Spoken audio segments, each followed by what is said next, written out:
구매할 수 있다. 해외 직구 대행 맡기지 않아도 할 수 있는 그런 시기는 올 수밖에 없다 생각해요. 근데 그런 와중에 이제 제가 이 일을 하고 있는 이유는 그렇게 돼도 할 수 있는 일들도 있을 거다라는 거죠. 어쨌든 나라가 다르기 때문에.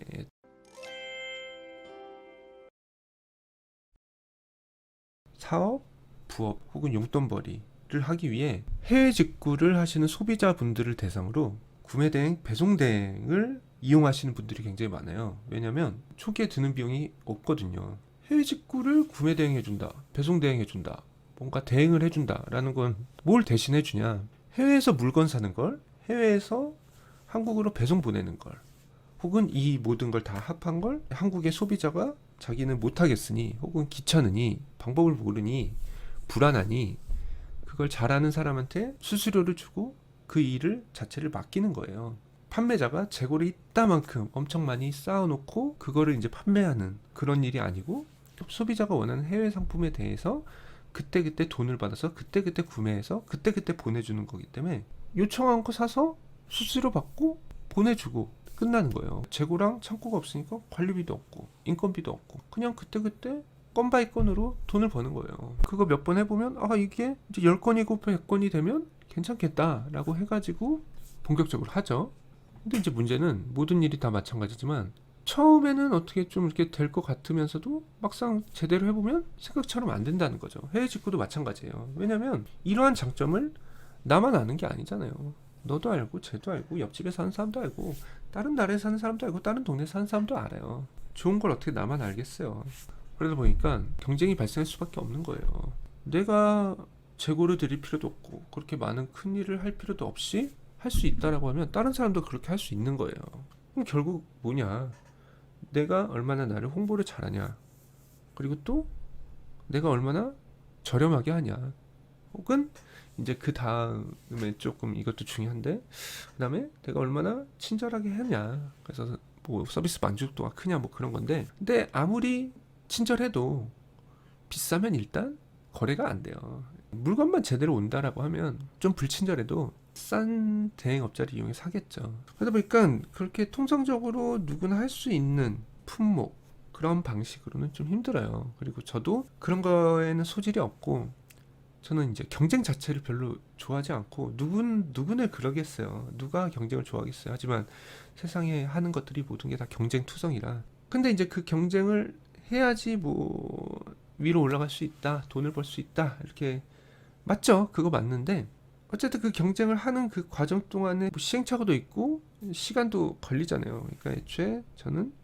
시작을 할 때부터 그런 경쟁 쪽으로 시간을 할애하지 않고 경쟁이 없는 쪽 아이템을 찾는데 시간을 좀 더 할애하고 그걸로 이제 어떻게든 좀 뚫어보려고 이것저것 했었죠. 단순히 해외에서 주문을 못하고 결제를 못하고 그래서 한국에서 받는 방법을 몰라서, 그래서 그런 사람들을 대상으로 내가 대신 해주는 게 해외 직구 구매 대행이고 해외 직구 배송 대행이에요. 하지만 이렇게 하는 건 누구나 다 할 수 있다는 거고, 구매 대행, 배송 대행, 해외 직구 자체가 그렇게 어려운 일도 아니기 때문에 처음은 좀 어려울 수 있고, 그다음에 또 그 과정이 귀찮고 복잡하니까 하기 싫을 수도 있고 할 수 없을 수도 있어요. 그래서 그런 분들을 상대로 대응을 해줄 수 있지만 어쨌든 누구나 할 수 있는 일이고, 이제 큰 업체들, 글로벌 업체들도 지금 한국에 진출해가지고 알리테모 같은, 이전에 영상으로도 올렸는데 그런 업체들이 국내에서 소비하듯이 해외 물건도 구매할 수 있게끔 해줘요. 물론 중국에 제한된 얘기지만 저는 시간의 문제지 언젠가는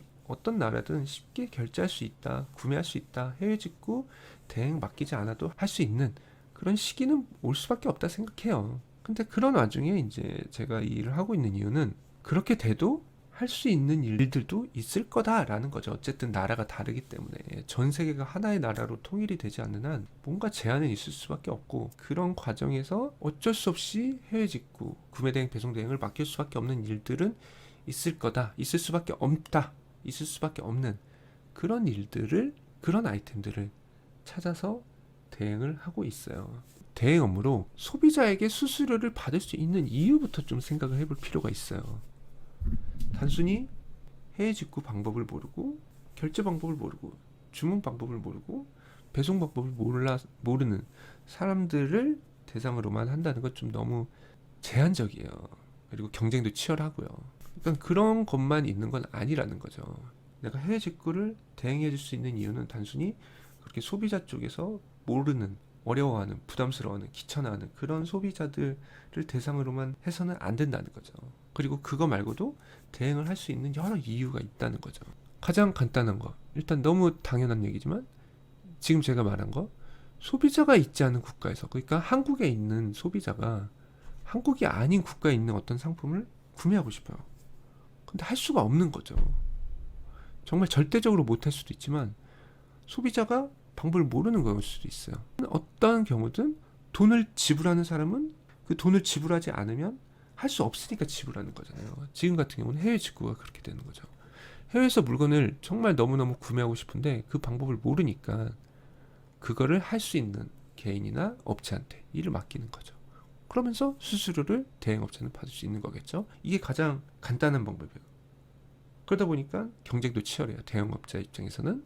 이거 말고도 또 이유가 있을 수 있다는 거죠. 즉 그 말은 해외 직구를 잘 할 수 있는 소비자여도 어쩔 수 없이 대행을 맡길 수밖에 없는 요인들. 저는 그거에 이제 더 포커스를 맞추려고 하는 거고요. 해외에 여기서 말하는 나는 대행업자를 하는 사람을 말하겠죠.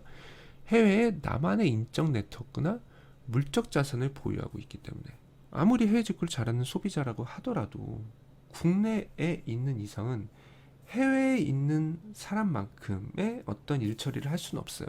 국내 소비자가 단순히 해외에서 뭐 결제를 하는 거고 배송을 보내는 업무 정도면 대행으로 맡길 수도 있고 직접 할 수도 있어요. 근데 현지에서 어디를 방문한다거나 그래서 뭘 확인한다거나 누구를 해외에 있는 사람을 만난다거나 확인을 하는 그런 작업들은 소비자가 외국에 있지 않는 한은 할 수가 없어요. 그리고 또 단순히 물건을 구매해서 바로 뭐 한국으로 보내는 게 아니라 해외에서 어떤 특정 기간 동안 보관을 해야 된다거나 혹은 픽업을 해야 된다거나 창고 같은 게 필요할 수도 있는 거죠. 근데 그건 한국에도 없는데 외국에 있겠어요, 개인이? 근데 그런 걸 보유하고 있는 개인이나 업체, 즉 대행 업무를 하는 사람들은 한국의 소비자가 할 수 없는 해외 업무까지도 가능하단 말이에요. 해외에 사람이 있어야 돼. 해외에 뭐 창고가 있어야 돼. 해외에 어떤 공간이 있어야 돼. 그러니까 이럴 때는 어떻게 보면 단순히 해외 직구가 아닐 수도 있는 거예요. 해외 업무인 거예요. 즉 그 해외 업무 중에 구매에 관련된 일도 있는 거고 구매가 아닌 것도 있을 수 있어요. 하지만 어쨌든 돈과 관련되게 될 거고 해외 일인 거예요. 즉 한국의 소비자가 해외 뭔가 디테일한 업무까지는 직접 하는데 한계가 있을 수밖에 없고 그런 거를 대행을 맡기는 거죠. 그럼 대행을 맡는 사람은 그럴 때 해외에 어떤 일을 시킬 수 있는, 지시할 수 있는 인력이 있거나 혹은 물리적인 공간, 장소를 가지고 있는 거죠. 창고 같은. 그다음에 네트워크라고 했죠. 협력사.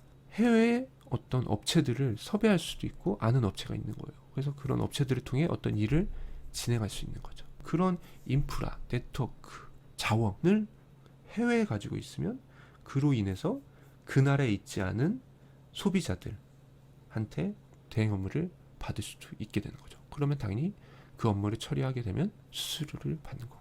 그 다음에 이렇게 좀 거창하지 않더라고 하더라도 단순히 해외의 주소지나 연락처, 여기서 말하는 연락처는 해외에서 스마트폰을 개통해서 해외 번호를 가지고 있는 거죠. 즉 인증이 가능한 거죠. 앱도 설치할 수 있고 특정 나라에서만 설치할 수 있는 어플도 있잖아요.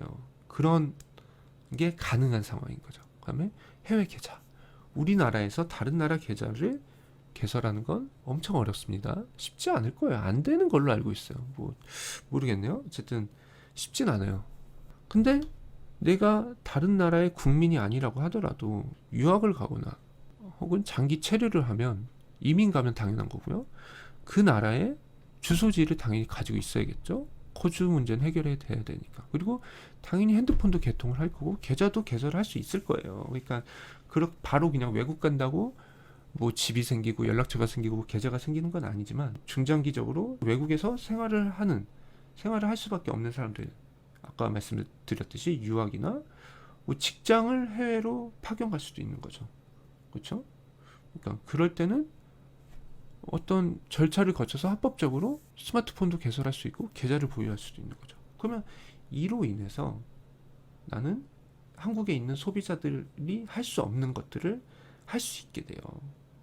예를 들어 계좌가 있으니까 현지, 해외 이체가 훨씬 더 수월할 거고요. 수수료도 없거나 훨씬 더 적을 거고요. 한국에 사는 것보다. 스마트폰 번호가 있으니까 해외에서만 설치 가능한 앱을 설치할 수도 있겠죠. 여기서 말하는 건 이제 해외 결제 서비스예요. 우리나라의 네이버페이, 뭐 삼성페이 같은 것, 스마일페이, 우리나라에서 사용 가능한 간단 결제 서비스들 있잖아요. 해외에도 그런 게 있을 거란 말이에요. 근데 해외에서 그거를 사용하려면 일단 설치를 해야 되는데 특정 나라에서만 설치가 되는 경우가 있고요. 한국에서 설치가 가능하다고 하더라도 인증을 받아야 되고 현지 계좌가 있어야 돼요. 그래야지만 또 쓸 수가 있거든요. 그러니까 설치만 하고 쓸 수 없으면 아무 의미가 없는 거잖아요. 그다음에 주소지는 또 왜 필요하냐? 해외 사이트에서 물건을 구매하기 전에 일단 그 해외 사이트를 가입해야 되잖아요. 근데 그때 인증을 받아야 될 수도 있어요. 그래서 주소가 필요한 경우도 있고 스마트폰으로 인증을 받아야 되는 경우도 있거든요. 그리고 또 주소지가 있어야 그 주소지로 뭐 물건을 배송하든 말든 할 거 아니에요. 그러니까 어쨌든 해외 주소지, 해외 연락처, 해외 계좌를 보유하고 있으면 그 자체로 대행 업무를 하는데 엄청나게 유리해요.